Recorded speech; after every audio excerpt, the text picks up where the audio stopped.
बिस्मिल्लाहिर्रहमानिर्रहीम। अस्सलाम वालेकुम दोस्तों, उम्मीद करता हूँ आप सब खैरियत से होंगे।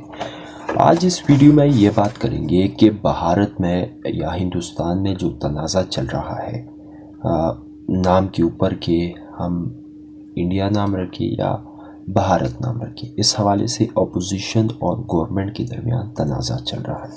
तो इस तनाज़े का बैकग्राउंड क्या है, इस वीडियो में बात करेंगे। दोस्तों, हिंदुस्तान की कॉन्स्टिट्यूशन को जब उर्दू में लिखा गया, जब हिंदी में लिखा गया, तो हिंदी में हिंदुस्तान की कॉन्स्टिट्यूशन के लिए भारत का लफ्ज़ इस्तेमाल किया गया, और जब अंग्रेज़ी में हिंदुस्तान की कॉन्स्टिट्यूशन को लिखा गया तो उसमें हिंदुस्तान के लिए इंडिया का वर्ड यूज़ किया गया। यानी अगर सिंपल हम कोशिश करें, इस सरजमीन को भारत कहते हैं और अंग्रेज़ी में इसको इंग्लिश कहते हैं। और अगर मज़ीद भारत की कॉन्स्टिट्यूशन को स्टडी किया जाए तो भारत की कॉन्स्टिट्यूशन के आर्टिकल 52 में लिखा गया है प्रेसिडेंट ऑफ इंडिया, यानी इंडियन जो प्रेसिडेंट है उनके पावर और फंक्शंस को जब उन्होंने एक्सप्लेन किया है तो वहाँ पर उन्होंने word president of India use किया है।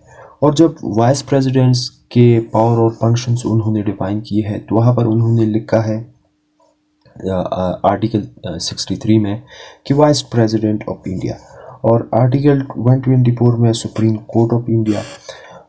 इस तरह एज अ होल अगर हम इंडियन कॉन्स्टिट्यूशन को देखें तो इसमें तकरीबन 900 टाइम्स इंडिया का वर्ड यूज़ हुआ है। और इसी तरह उनके जो दीगर इंस्टीट्यूशंस हैं, उनके जो ऑर्गेनाइजेशन है गवर्नमेंटल, उनमें भी वर्ड इंडिया यूज़ हुआ है। मसलन Indian railway, Indian national bank etcetera, इस तरह के वर्ड्स यानी वर्ड इंडिया उसमें यूज़ हुआ है। अब सवाल ये बनता है कि क्या किसी मुल्क के दो नाम हो सकते हैं और इसमें कोई ऐप मौजूद है या नहीं है। तो इसमें कोई भी ऐसी बात नहीं है। मतलब एक मुल्क के दो नाम हो सकते हैं। अगर दुनिया में एक नज़र दौड़ाई जाए तो जापान जो है, जापान को अगर हम इंग्लिश में जापान पुकारते हैं तो इसी तरह जापान के जो वहाँ के मकामी लोग हैं वो जापान को निपोन पुकारते हैं। इसी तरह जर्मनी को हम इंग्लिश में जर्मनी कहते हैं और उनके अपनी जो ज़ुबान है उसमें इसको डच लैंड कहते हैं, जर्मनी को डच लैंड कहते हैं। तो इसमें कोई हर्ज नहीं, मतलब दो नाम एक कंट्री के लिए यूज्ड हो सकते हैं। तो बेसिकली ये तनाज़ा क्यों है हिंदुस्तान में कि एक पार्टी कह रही है कि हम इसके लिए भारत नाम रखेंगे और दूसरी जो अपोजिशन पार्टीज है वो ये कहती है कि इसका इंडिया जो नाम है वो कंटिन्यू रहना चाहिए। तो ये तनाज़ा बेसिकली है क्यों। यहाँ तक कि एक इंडियन पॉलिटिशियन ने कहा कि इंडिया लफ्ज़ जो है ये एक गाली है जो कि बरतानवी साम्राज्य ने हमारे लिए यूज़ किया था, अब इसे हटा देना चाहिए। तो बेसिकली जो तनाज़ा है वो इसको एक मतलब पॉलिटिकल कार्ड के तौर पर इस्तेमाल किया जा रहा है वर्ड इंडिया और भारत को।